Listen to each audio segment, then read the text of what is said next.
It doesn't. Case closed. I'm gonna go to girl talk. Yeah, right. You guys are being live streamed. That's how I'm doing my speech. I was like, I have an introduction about double majoring, and I was like, so I'm gonna. So it's like, so for all you guys who have any doubt at all. Oh. I said that. We walked in like all crazy. No, that's good. I like so.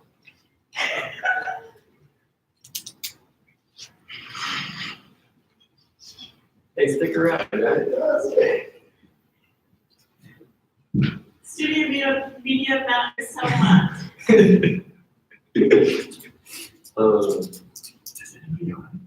Huh? Is it you see who's on it? Fitness. 4. Hey yo, follow me on Instagram.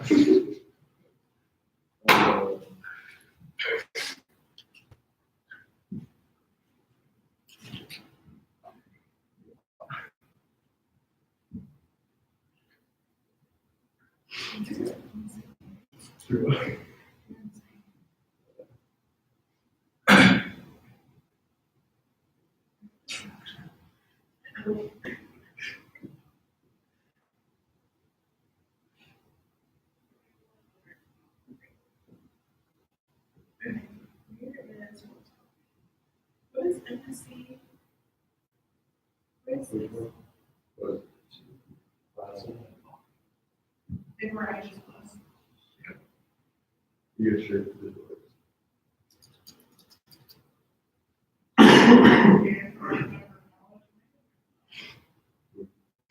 got money in my mind.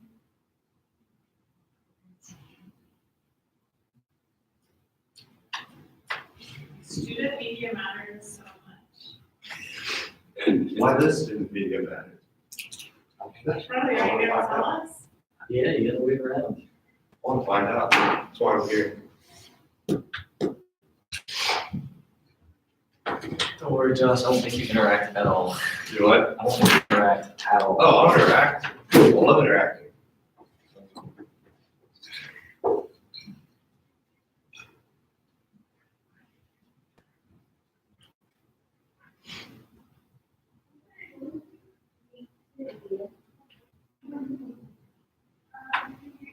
Hello. Journalists in the house. Woo! Just fair warning. This is live streamed to YouTube. All right, I'm telling everyone that walks in, just so they don't say go next, turn. anything.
Good morning, guys. I'm gonna give people another minute or two to fill in, but I'll invite people to know we're live streaming to YouTube right now, so anything you say will be live on that computer on YouTube. But I'll give it another minute or two. I think there's still people out home.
Hello and welcome to Funk, Furman University's daily news show.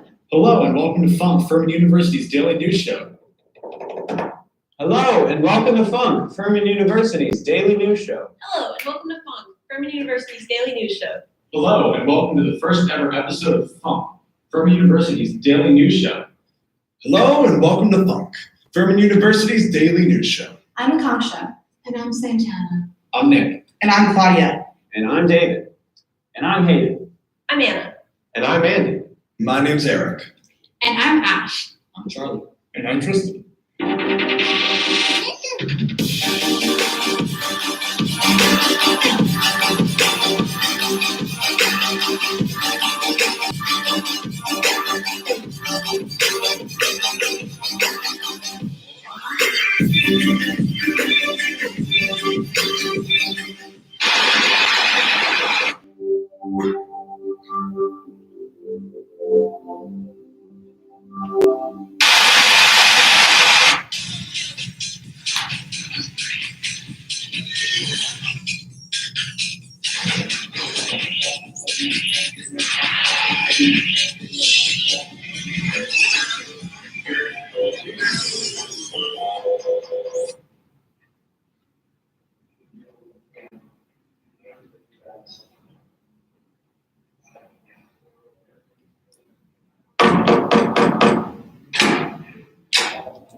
Welcome to the crib.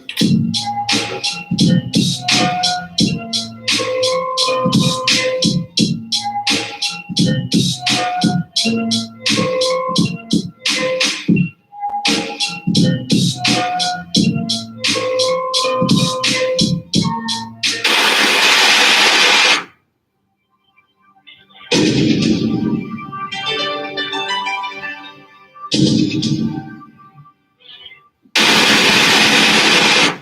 I'm George Andash, and welcome to Dorm Room Dining. Are you tired of making mac and cheese in the microwave like this? Well, today I'm going to show you a cheap and easy alternative.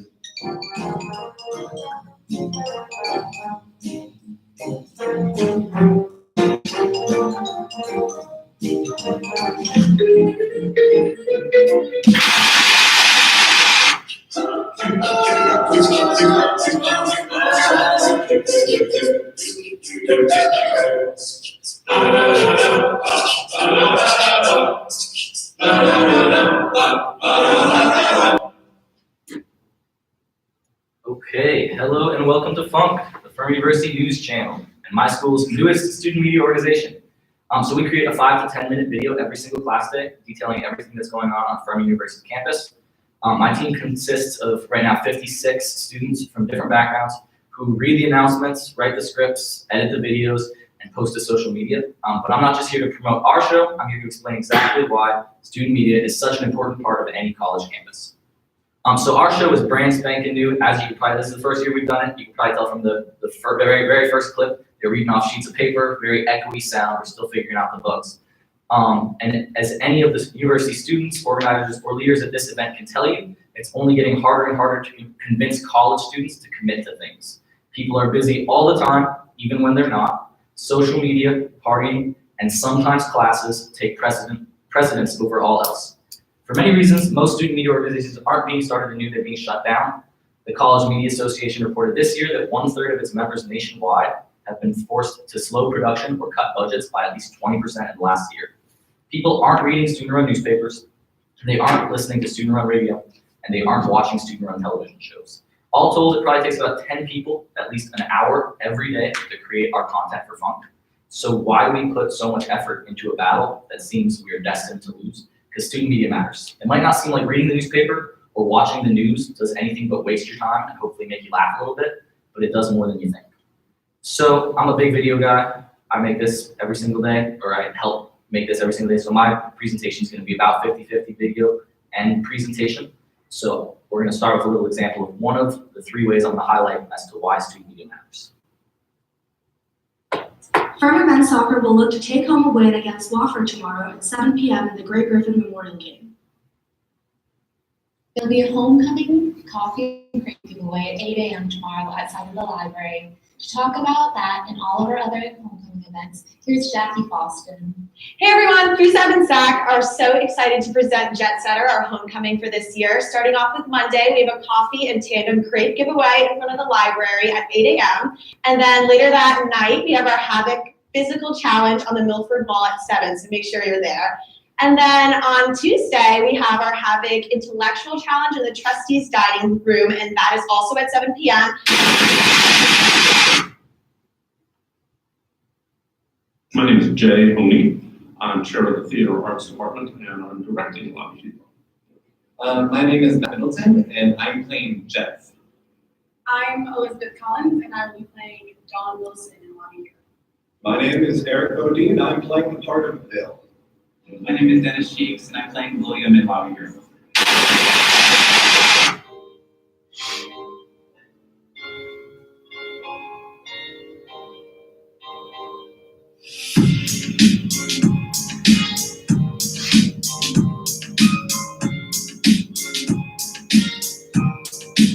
So my name is Lane Beatty. I'm a junior at Furman, and I'm the editor-in-chief of Mountain. You should definitely pick up a copy at any newsstand near you.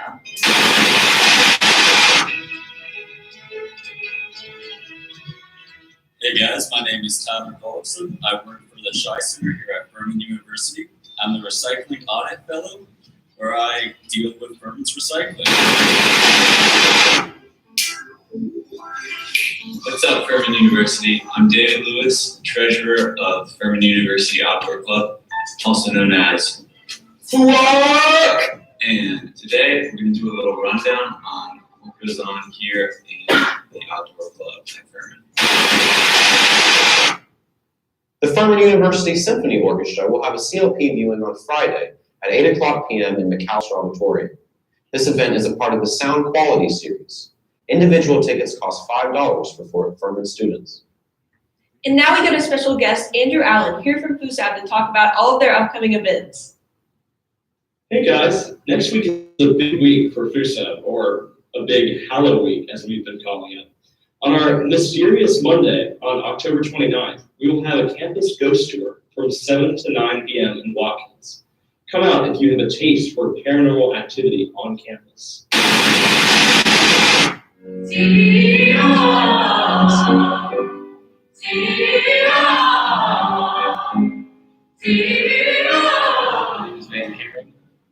Jason. I'm the ensemble. A preppy. Hi, I am Isabel Wilgen. I am the current director of Heather's the Musical. I'm Caroline Strum, and I'm the playing Veronica.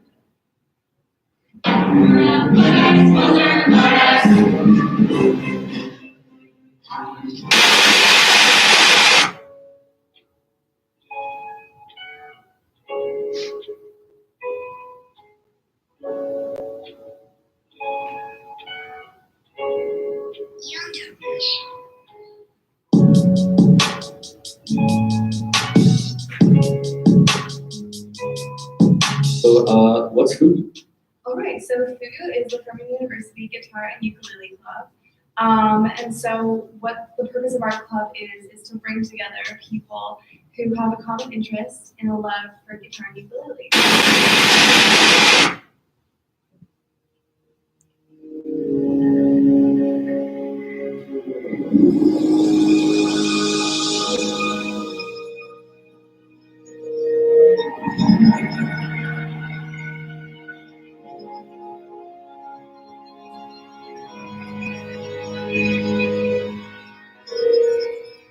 So that's just a smattering of a lot of the different clubs and organizations that we've covered with Funk.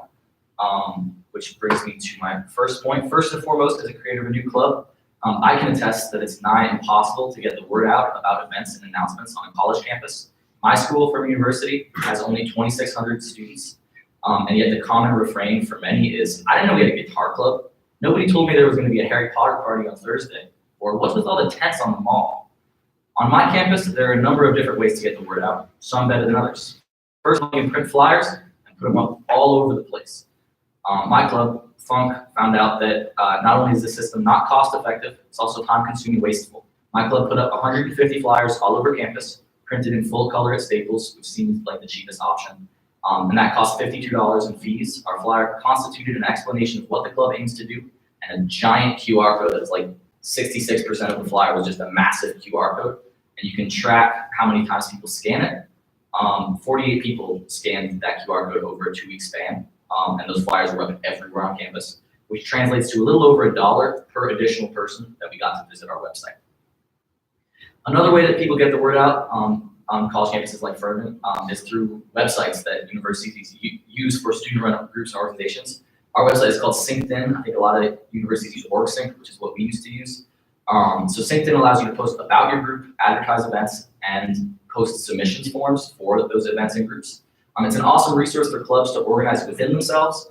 I'm an RA, and housing on my campus is run fully through SyncedIn. We submit all of our intentional conversations and weekly reports and all that through SyncedIn. So all the important forms and updates are available to members of the staff via the website, but most people don't check the site regularly for clubs that they're not a part of. So it's more of a way to organize within a club than it is to find out about new events. I can only imagine how tough it must be on larger campuses to get news out about different announcements. People pay attention to student groups and organizations that have been around for a while by following them on Instagram and Twitter, but new groups, especially media organizations, don't have the luxury of a years-old social media following. It really shouldn't be that hard to get people to watch a short video or read a few sentences, but the only way to make any new method of communication work is by paying attention to it. Supporting student media allows for other student voices to be heard, and one day after you've put a little bit of time reading and watching different student media groups, you just might be rewarded when you need other people to hear something that you have to say. Which brings me to my second point and second video clip. Biodiversity and Odyssey will take place tomorrow at Burgess Theater.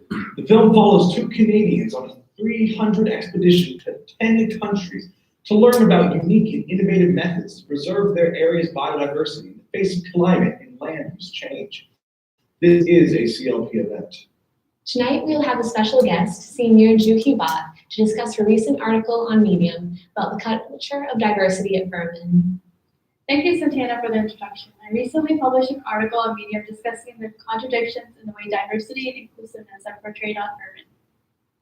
My main argument is that while Furman preaches on the philosophies of diversity, these efforts are not met when minority students are used as tokens to advance Furman's false narrative.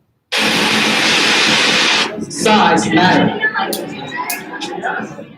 The size of Furman makes a difference because we only have 3,000 students who always feel connected to other people here, but at the same time, now it's always really young. So size does matter. So, why do I personally enjoy being before class? I enjoy facilitating these connections that people make with each other based on the outdoors, based on this love for the outdoors. I like to see those occur on campus, on our trips, and through everything that FUAC does. I like to help facilitate making those connections between multiple people and seeing this great love for the outdoors thrive on Furman's campus.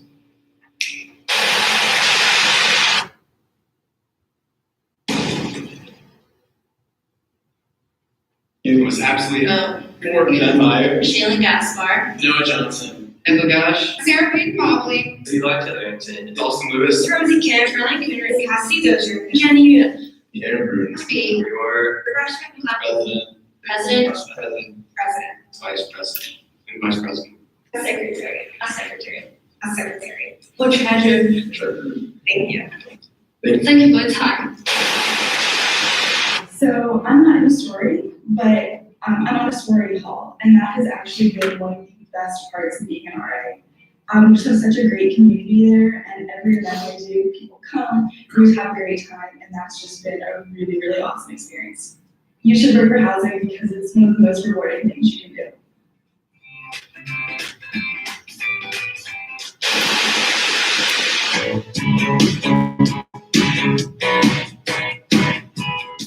So Fall Fest is a Halloween carnival. We bus in hundreds of elementary school students, 600 is the number that we have right now. And they come onto campus and we throw them a big carnival with bouncy houses and carnival foods and carnival games and trick-or-treating because it's not safe for them to trick-or-treat in their neighborhoods. It's really great to connect with the community. I think we'll feel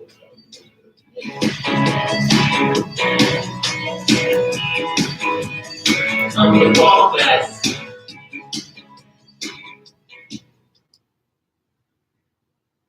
Alright, so in that video I was trying to showcase some of the different perspectives from around campus that we've gained through FUNC. So college is a place where people are supposed to learn about different perspectives, where smart and innovative young people come to learn from one another. Today's college campus is defined by these people learning with one another, sitting together in class and studying in groups before exams. That's awesome, and class time with highly qualified professors is exactly what college students are paying for. You can learn a lot of job-specific skills from those people. Anybody on the pre-med track can attest that their chemistry and biology knowledge could only come from someone with extensive knowledge in the field. It really does take a certified public accountant to teach higher level courses within the accounting major. But professors and textbooks aren't the only way to learn on a college campus. I would argue that an equal part of the college education comes from being in an environment with other like-minded people. Young people with a willingness to learn, to make mistakes, and to try new things. Some of the most important life skills you can take away from your institution come from the rest of the student body. Things like leadership from your extracurricular experiences, networking connections from others within your major, and some of the most basic and most vital traits like compassion and conversation. Colleges across the country compete to have the best and most diverse student bodies that they can.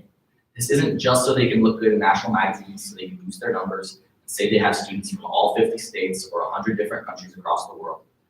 Having a diverse student body is integral to the learning process. The people sitting next to you in class don't always come from the same place and haven't always had the same experiences you have had, because then they'll ask all the same questions and give all the same answers for all the questions that the professor has.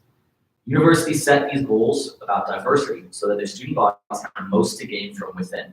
Students are sometimes unknowingly paying for this service, so you might as well make good use of it. Student media is the #1 place that you can say what you want and share your true opinion about all those things on campus. At public universities, the courts have ruled that if a school creates a student news medium and allows students to serve as editors, the First Amendment drastically limits the school's ability to censor. Among the censoring actions the courts have prohibited are confiscating copies of publications, requiring prior review, removing objectionable material, limiting circulation, suspending editors, and withdrawing or reducing financial support. And most private schools have similar rules in place, they just aren't governed by the same bodies necessarily. The people writing opinion pieces in the newspaper or making videos for the news channel have just as much to say. If someone has an important idea to share with future generations, they shouldn't have to be a professor with a classroom full of students being graded on the subject material. Students also deserve that courtesy. People finishing undergraduate research, coming back from study abroad, or just those who have a different background or have an opinion that deserves to be shared, should be able to count on their peers and their faculty and their staff to read and care about what they have to say. Let's not just learn with one another, but also from one another. And today's news. In today's news. In today's news. In today's news, the original everything store Sears is nearing bankruptcy. The department store has failed to evolve into a marketplace that is increasingly dominated by online sales, leading to almost 24,000 employees being laid off over a course of the last 10 years. Dr. Piero Anversa's research on using stem cells to repair hearts and after cardiac arrest may have involved fabricated data. News of a doctor fudging the numbers to get funding for stem cell research sure is heartbreaking. SpaceX is unveiling plans for a private passenger moon mission for the company's new Big Falcon rocket. SpaceX founder Elon Musk plans to reveal more details soon, but all we know for sure is that a mystery passenger will board the rocket, take one or more laps around the moon, and land back on Earth. A rogue kangaroo has been spotted in Austria, just thousands of miles away from its native Australia. Local police report that the animal is still on the loose. The U.S. judge has ordered protection of beaver storage of grizzly bears in and around Yellowstone National Park, blocking plans for the first hunts there in nearly 30 years. What's up, fuckers? We just got back from Fall from Greenville, and it was pretty dope.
So as you can probably tell, Florence didn't hit Furman very hard, so our hurricane coverage was less so than in a lot of the states we might have been from. But this brings me to my next point. Finally, media, not just student media, is important.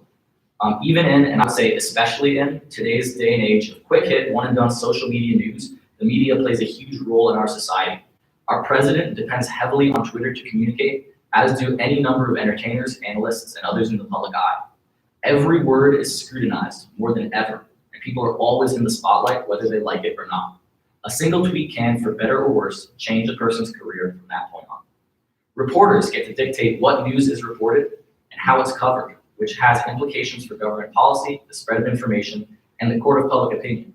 Even as readership for newspapers like the Washington Post and the New York Times suffers a steady decline, and viewership for all of the major TV news shows decreases similarly, the news in its essence is as important as ever. People subscribe to Google News alerts, follow their favorite writers and editorialists on social media, and watch quick hit news clips on Instagram, YouTube, and Facebook. The people that edit these clips, write these blurbs, and decide what does and doesn't get posted end up being the deciding factors in national and international events, like natural disaster relief and election outcomes. The importance of the coverage of Hillary Clinton's email scandal, Donald Trump's Russian involvement, and the climate of fake news all serve as clear examples of the lasting power of the media. The students who are creating media on college campuses across the country will be the professional reporters of the next 50 years. So we need to make clear to them the power and responsibility that comes with the role that they play, so that they do a good job of informing and representing our generation from square one. If they feel like their actions and the words they write and post are throwaway content to fill the pages of a newspaper that will only be used to pomp a homecoming float, or that the videos they create will do little more than boost the resumes of themselves and their editors, they won't care about the effect their words have now or in the future. The importance of their job needs to be evident from the start, so that they approach it with the utmost attention and care. The only way to make the student media care about the content they produce is for the students, staff, and faculty of the institution to care enough to read or watch it. This brings me to my last video clip.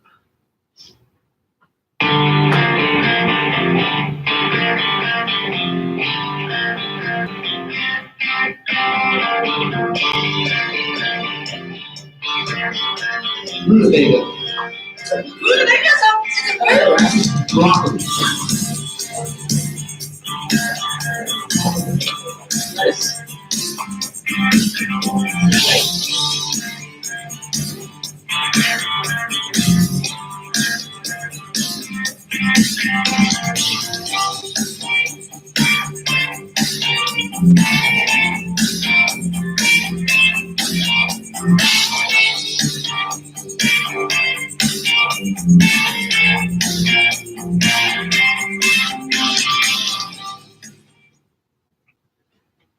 Student media aims to support the campus community.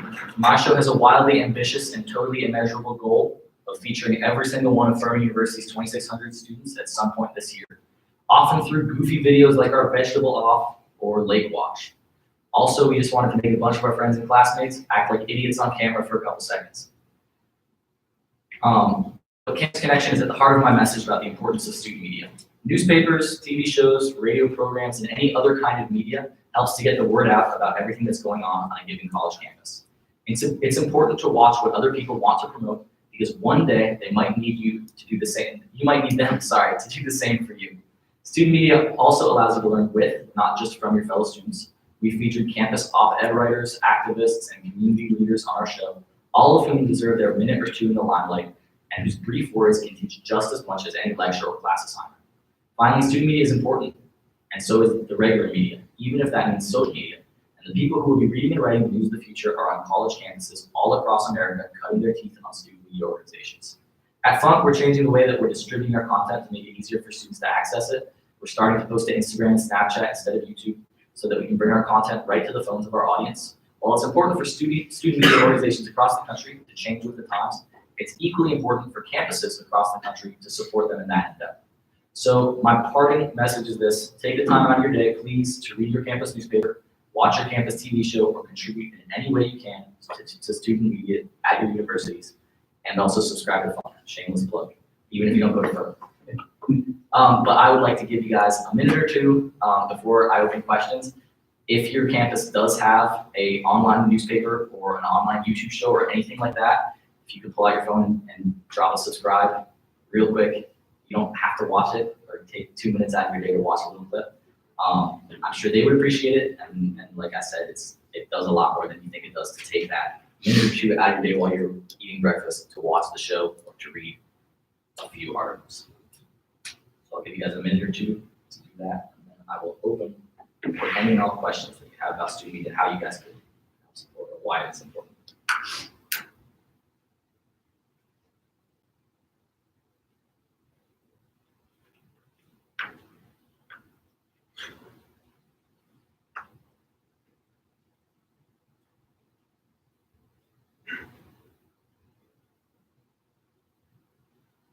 You touched on it. Can you help me with the conversation about framework, what can and can't do with? Oh, with student media. Yeah. Absolutely. So it's always been a little bit blurry. It's mostly treated on like a case-by-case basis. But the list of things that student media organizations can do and that they can't be punished for is the public universities, if their student medium is edited by students, if they have created editor positions for that student media organization. Courts have ruled in a number of cases that the First Amendment keeps the school from censoring. So courts have prohibited the confiscating of copies of publications, the requirement of prior review, which means forcing students to allow university officials or other people to read articles or watch videos before they get officially posted. Removing objectionable material, which is again a relatively blurry thing. So there have been court rulings where people have sworn in newspaper articles, like use swear words, and have been asked to take it down. But for the most part, anything that can be qualified as a person's opinion and in sort of a non-generally offensive sense is defended. Limiting circulation of newspapers, you can't do that. You can't suspend editors as a result of content that has been published by student organizations. And they can't withdraw or reduce financial support based on what is posted or printed in a newspaper or video. So all of those things are sort of the big ones. Again, those are for public institutions. Private institutions, for the most part, have the same sort of framework of rules, but generally it's the same rules as any other newspaper has. So you can be sued for libel, you can be sued for slander, but as long as you're not attacking someone's character and you have some kind of foundation for the things that you're saying, there's nothing that people can really do to stop you from saying it. I just, to add to that, I mostly find that if something is publicly funded, they can't stop you from shooting or from taking pictures or writing a story on it. Yeah, on my campus, all the students sign. I think at this conference too, everyone signed like a waiver that has a million things that it says on it. And one of the little tiny fine print things on there is you're allowing people to use your image in anything that the university sees fit. Here at ACUI, that was like, I think the fourth bubble down on the big long thing people signed, was that they can use your video on their Instagram page, and that includes things like this. So at my school, anyone that is a part of Furman or is on Furman's campus, if I catch them in the background of the video, I don't have to go around making everyone sign a little sheet of paper. They're automatically fair game, you guys at the media. Just a couple of clarifying questions. Yeah, for sure. So are you an undergraduate student? Yes, sir. I'm a sophomore. And you publish content every day? Every single class day. We have a 5 to 10 minute news show. So it sort of follows the same format. So it starts with the two anchors side by side. Any club or organization can submit announcements to be said in that part. It's really quick. It's on our LinkedIn page, although we had a lot more submissions through our Instagram and through our own standalone website. And then we have one of those little videos, we call them packages in the journalism business. And we have one of those every single day, sometimes more than one, depending on who's submitting them. Most of those are created by myself and the other people in the club. But any organization, so athletics sends us a video. They do a 1 minute recap video for their Instagram, and they send it to us also every week, and we put that up there. And any club that creates a video will publish that. You said every class day. Are these, is part of this experience a 4-credit course, or is this just a club? This is just a club. It's based on the communication class in Furman, broadcast journalism, which is how we got access to the TV studio. Our advisor is the professor for that class, but most of the people haven't taken that class. I myself, I haven't taken that class. I'm not a comm major. So it's mostly just a bunch of people that really want to get up in front of a camera and read the news or write scripts or stuff like that. We film every night at 10 o'clock, and it only takes about 10 minutes to film. So we film Sunday through Thursday. It takes a little over to edit though, right? It's not too bad. Once we've got it down to a science. I'm just thoroughly impressed that you guys do this every day. Thank you. Actually, I'm a little blown away. I thought you had to be a full-time staff member doing this.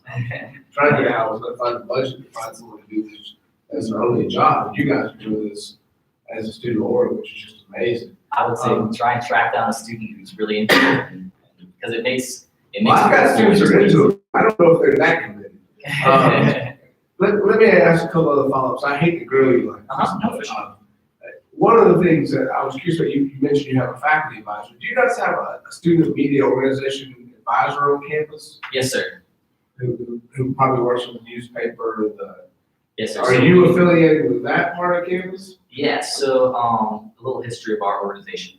So we had a group so we're the Furman Paladins, so we had a group called the Paladin Network, which was around for years and years. And it sort of fell off about 3 or 4 years ago, where it's just like it wasn't a club anymore. The year before, so my freshman year last year, there was a senior comm student who decided to get it back up and running. So she got a budget for it. She got the school back on board with it. And then we sort of took that and ran with it. So we changed the name from the Paladin Network to Funk. We thought it was a little catchier, a little Well, easier. I applaud your student organization's use of the letters FU and everything you do. Oh, yeah. It's pretty impressive when you guys incorporate it. But yeah, so we have a monthly meeting with our student media advisor. He's not that involved in the show. Kind of lets us do our own thing. Our own advisor also isn't. He actually hasn't, since we just started this semester. He hasn't actually been to a show yet. He's in Ireland all semester abroad. But he got you access to the studio. Yeah, he basically just printed me a key at the That's start of important. the year. It's very important. He gave us such full access to the studio that we moved everything right. That's been honestly the biggest reason we've been able to grow so fast and been able to create so much content is that we were given free reign.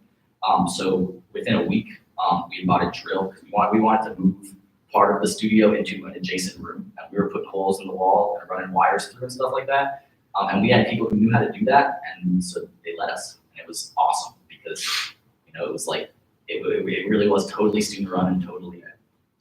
Is there is there like a camp through student media? Is there a television station up and running or anything like that you guys are not competing with, but you're both producing content? No, sir. Okay. We do have a television station. It's dead air. It's been dead air for about 4 years now.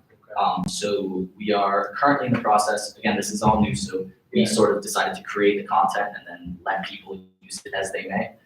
So we're in the process right now of getting it on all the TVs across campus. So run like every hour on the hour. And the way to do that would be to post it to that TV show or to that TV channel that we have access to, and then just set the TVs to tune into that channel every hour for 5 minutes. Who gives you access to the head end for that channel? Is it IT or is that? I believe it's IT. Shane Farmer's the one I'm working through, but he has to get approval from someone above him, so that's what we're waiting on.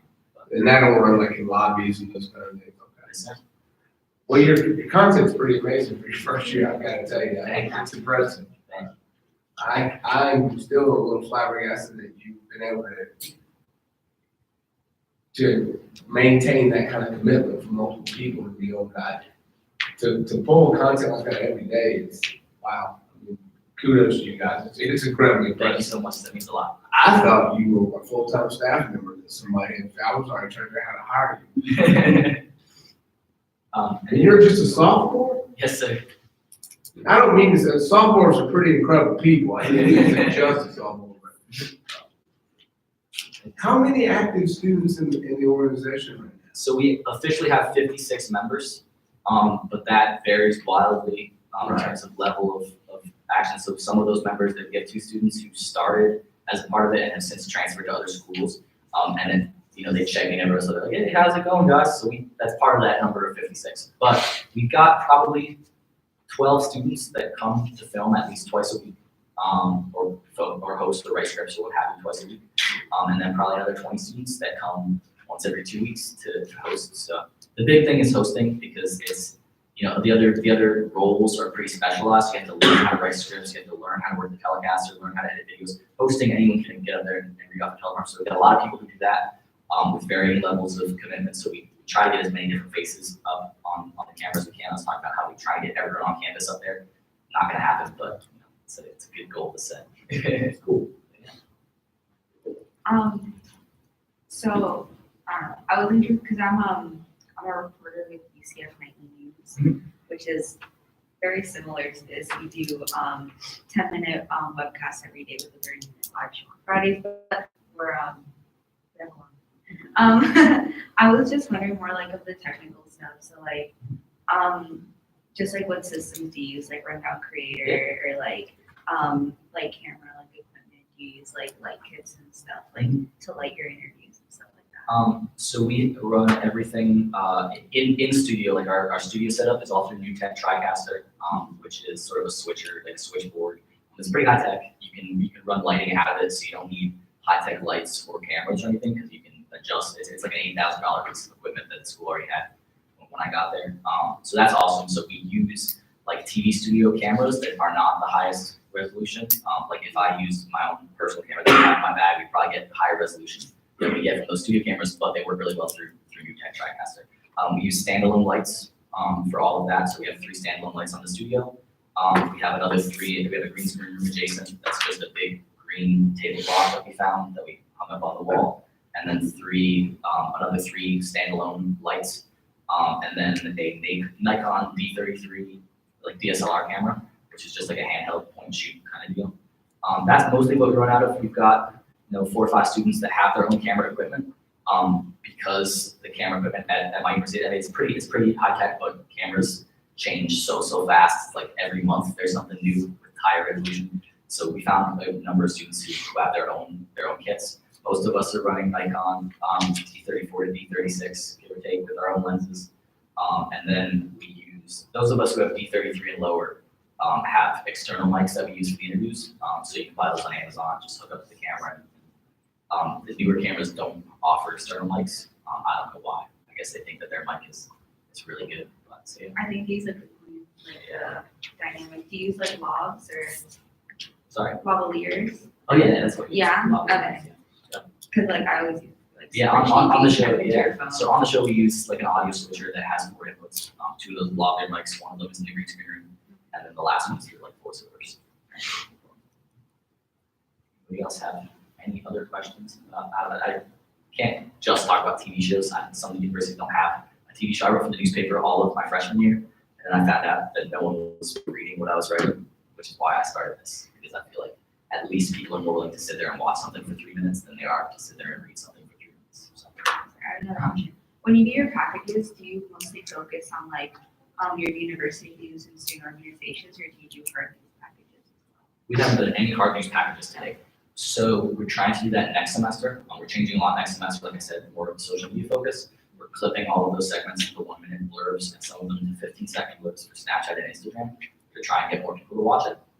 So we're gonna be doing more hard news. We're gonna do like a weekly like news recap type thing. The other guy who's really into news, doesn't really know how to edit videos, but he's gonna be writing sort of a weekly summary of the news and try to stay as not partisan as possible. But what system do you use? to write the scripts? Yeah. Google Docs. Okay. But yeah, and then the other packages that you're talking about, the on-campus packages. Yeah. So we, it's a group of 50 people. A lot of the same people show up in different packages. So like the guy who played the lifeguard in Lake Launch, he's in like 3 or 4 of those. The guy, David Lewis, who did the stuff for the Outdoors Club, he's in a bunch of them because these are people that know how to make videos and have fun with it.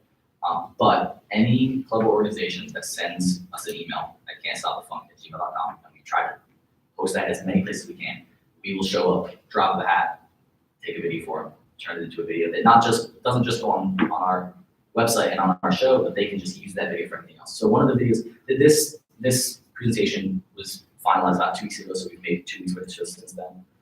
Since that point, we've created several videos with the library on campus about how to work their reference system.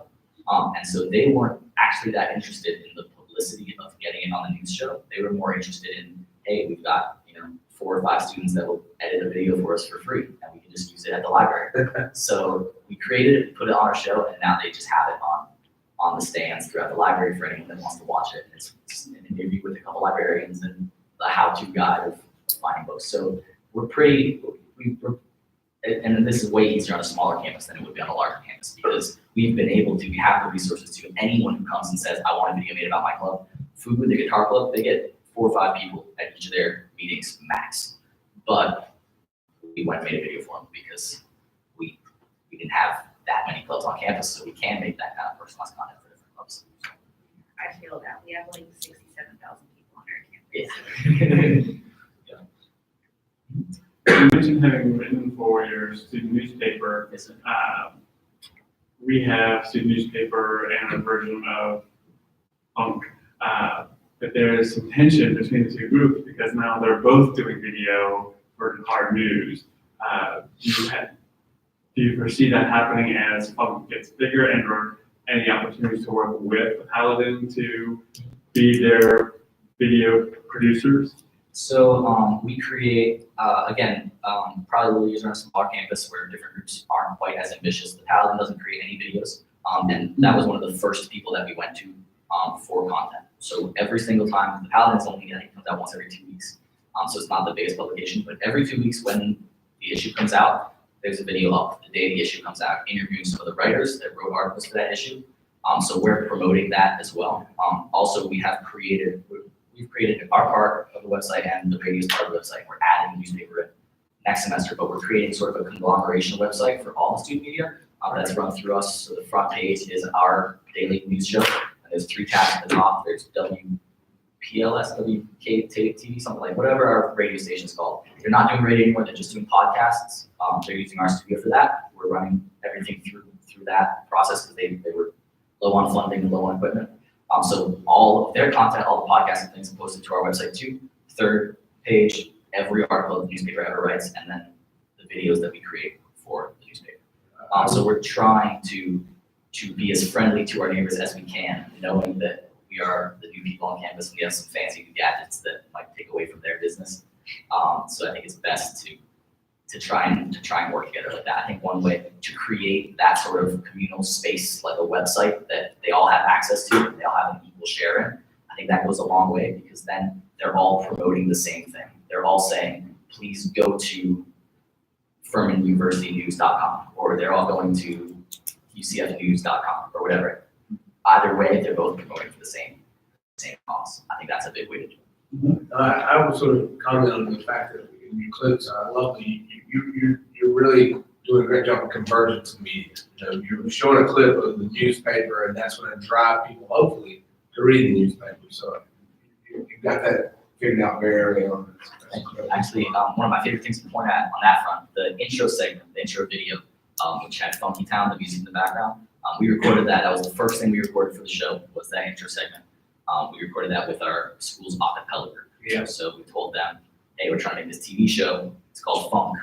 You guys think you can make a song for it? They're like, Funky Town. Sounds good. Come in tomorrow. So showed up, took a video of them singing. So it's awesome. Have you started working on the, I guess, like conglomerate website, or? We have indeed. We right now our own website, which is can'tstopthefunk.com, is run through Wix. So it's nothing high tech. I'm a huge video guy. I'm a huge sort of hardware guy. Anything that is outside of the physical computer, I can do it. When it gets to coding and things, not my wheelhouse. But we have 2 or 3 computer science majors on staff who are trying to create our own fully coded website. Hopefully, they're running a little behind because they're college students. But hopefully by the start of next semester, we'll have that fully coded to where each organization can access their own page within the website. And they'll be in charge of running it. We have something like that, and I don't know if you guys figured it out yet, but we use a system called Blocks, which lets you upload assets and tag it with the different segments that it is. So we have NSM Today, which is our newspaper. We have Nightly News. We have Nightly Latino, which is Nightly News in Spanish, awesome. and it's BLOX. Yeah, BLOX, and you literally just log in and you put create a new asset. It could be a video or an article, put it all in.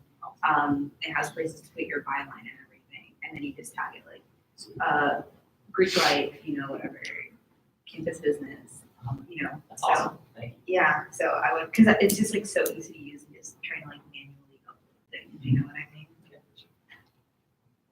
Does anyone else have any last questions? Again, the party message I want to leave you with was subscribe to Funk, but I don't mean literally Funk. I know you guys don't get anything out of watching the Furman News. You don't go to Furman, you don't work at Furman except for Joshua, that he goes to Furman. So if he's not subscribed to Funk, but subscribe to whatever your university has. If it's not big right now, if it's not to the place that other universities are right now, by subscribing or by picking up a copy or whatever it is, you will give those people validation. You will make them want to get to that point that other universities are at. Viewership is one of the hardest things to get. It was way easier to make a daily news show. As hard as it was to make a daily news, it was way easier to make one than it was to get people to actually watch it. So that's my part of this. Thank you so much.